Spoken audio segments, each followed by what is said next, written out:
In this video we're reviewing RBC InvestEase, a robo-advisor from the Royal Bank of Canada, to help you understand its strengths and limitations before investing.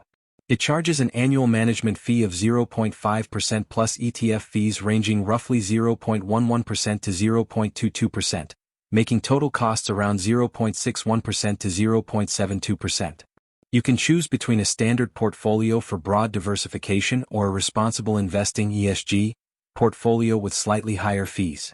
RBC InvestEase requires a low minimum investment, integrates with RBC Banking, and offers support from accredited advisors. On the downside, the 0.5% fee is flat regardless of account size, there's no tax loss harvesting, and the platform experience is less dynamic than newer fintech competitors. Some users report delays in account transfers and occasional responsiveness issues. If you want a hands-off, secure solution backed by a major bank and don't mind moderate fees, RBC InvestEase is a solid choice. But for lower fees, advanced features, or a more app-focused experience, other robo-advisors may be better. If this review helped, hit subscribe for more honest investing platform insights.